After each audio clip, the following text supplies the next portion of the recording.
So it's not the age that's the issue, it's the approach that's the issue.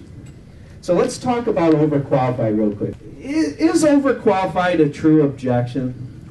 You're right, it's absolutely an excuse. Do you think I, as a hiring manager, when I was interviewing somebody, wanted to look at the individual in the eyes and say, you know, I'm sorry, you just were terrible today.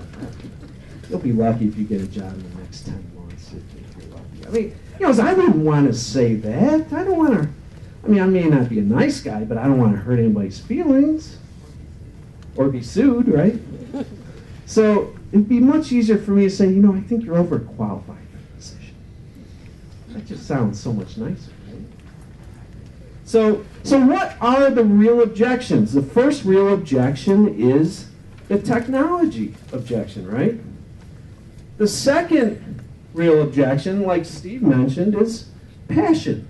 I mean, we all know it's not possible that somebody over 50 could actually get excited about a job, right?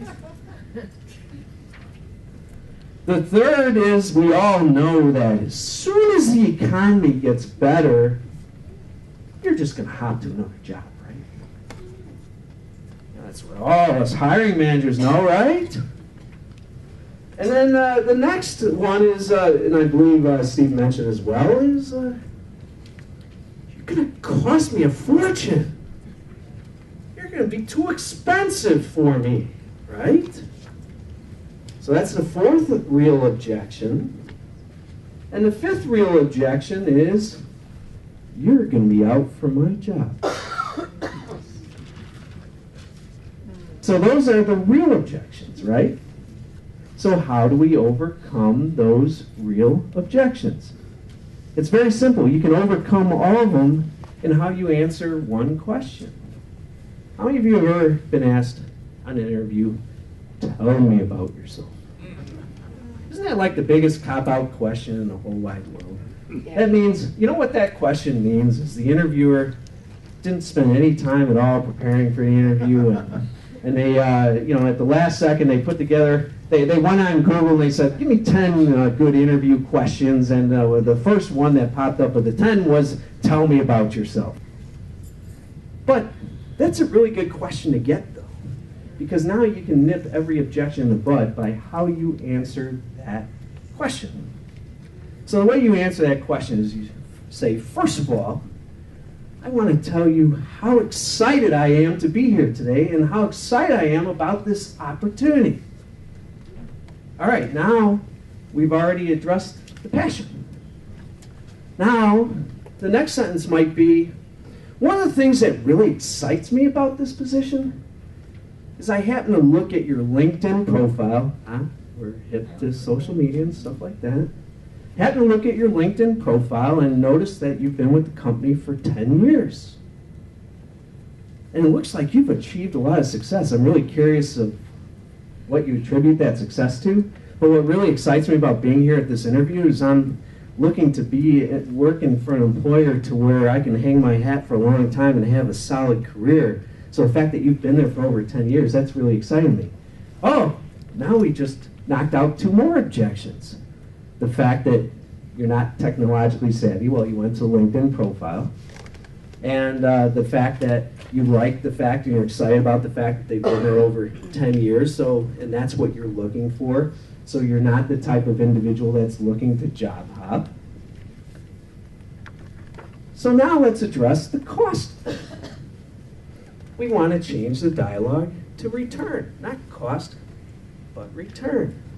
So the next sentence might be, you know, in looking at that job description, one of the things that was really exciting is I noticed that there's a lot of potential synergies based off the description of what you were looking for and what I can bring to the table.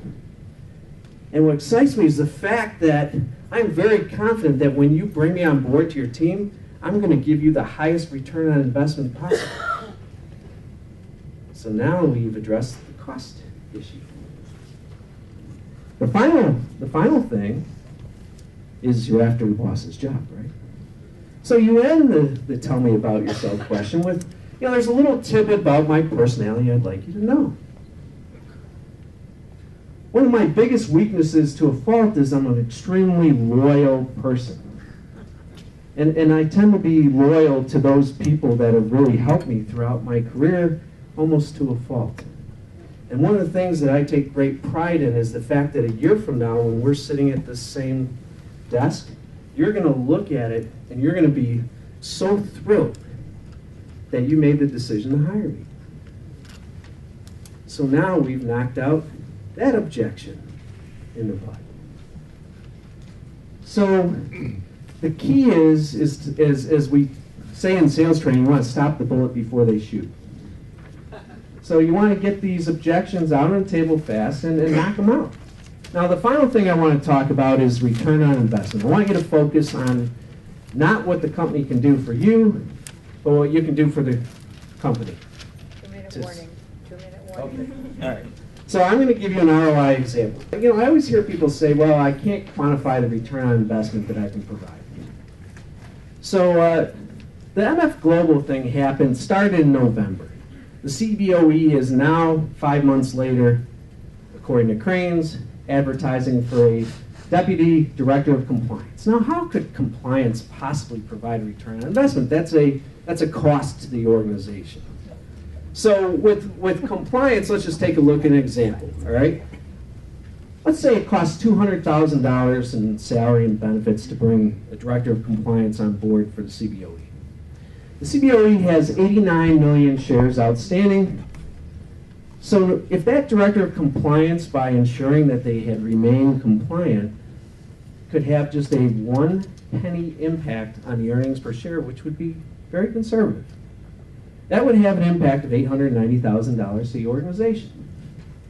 Now, if by being compliant, the CBOE doesn't lose their regulatory income and they don't lose a lot of business and stuff like that, let's say you help increase the PE ratio from 17, where it's at now, to 17.25.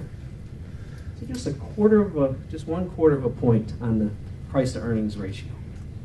On 89 million shares outstanding, that means an additional $22.5 million of market worth to the company.